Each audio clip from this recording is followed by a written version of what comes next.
Oke, tema kita hari ini adalah membuat Google Form. Silahkan buka Google Chrome pada handphone kalian, kemudian masukkan di bagian atasnya Google Form. Nah, berikutnya scroll di bagian bawah. Setelah itu klik Google Forms. Setelah itu buka Google Formulir. Nah, setelah itu silahkan pilih akun yang akan kalian masukkan. Bisa akun yang sudah tersimpan atau gunakan akun lain. Nah, masukkan akun email kalian di sini. Selanjutnya masukkan password. Jadi akun Google Gmail ini terhubung dengan akun Google Form. Jadi untuk login bisa menggunakan akun Gmail. Nah, kita sudah masuk pada Google Form. Nah, di sini kita bisa menanyakan apapun kepada calon responden kita atau orang lain. Nah, kemudian kita klik formulir tanpa judul. Ini temanya tentang apa yang akan kita tanyakan. Misalnya, biodata. Ini formulir yang kita tanyakan adalah biodata siswa-siswi. Mata pelajaran atau disingkat MAPEL, simulasi digital atau disingkat SIMDIK.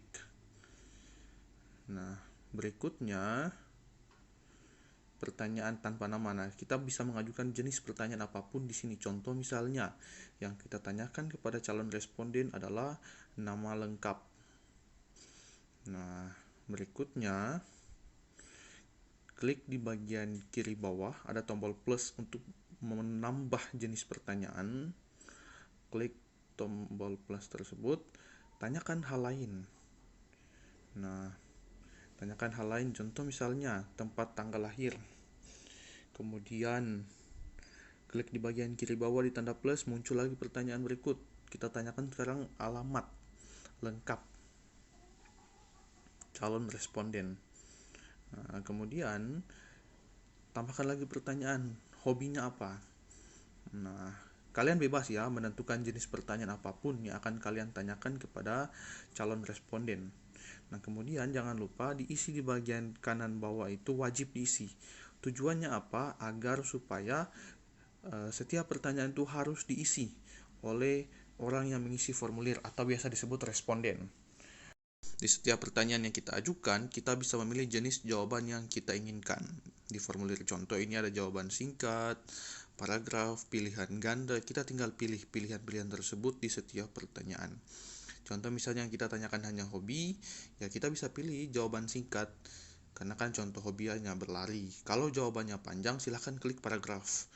Nah, kemudian ini sudah selesai jenis pertanyaannya. Setelah itu kita klik di bagian kanan atas yang di tengah itu yang menghadap kanan, silahkan klik tombol tersebut. Nah, ini sudah selesai ya kita membuat formulir, kemudian klik di bagian tengah dikirim melalui itu, klik tombol tersebut, kemudian klik perpendek URL, kemudian salin, klik tombol salin. Nah, ini kita sudah menyalin formulir yang kita buat tadi dan siap diajukan kepada orang lain pertanyaan yang kita buat tersebut. Nah, kita lihat contoh pratinjau. Ini tampilan yang akan dilihat oleh calon responden atau orang lain yang kita ajukan pertanyaan. Nah, ini contoh tampilan. Jadi orang lain tinggal mengisi formulir yang sudah kita buat, ini dia. Kemudian dia tinggal klik kirim. Nah, kita bisa melihat hasil yang kita tanyakan. Nah, kita coba lihat dari tampilan si orang yang kita tanyakan atau si responden. Kita klik yang sudah kita salin URL tadi di browser, kemudian tempelkan. Nah, kita klik tempelkan, kemudian klik enter. Nah, kemudian nah, ini adalah contoh tampilan ketika formulir sudah selesai kita buat dan orang lain tinggal menjawab, dan kalau sudah mereka jawab tinggal diklik di bagian bawah kirim dan kita bisa melihat hasil jawaban daripada formulir yang diisi oleh orang lain. Nah, kira-kira seperti ini. Jadi Google Form ini dia sederhananya adalah formulir yang bisa bersifat berbagai macam hal, baik survei, tanya jawab, membuat kuis, dan lain sebagainya. Oke, sekian dan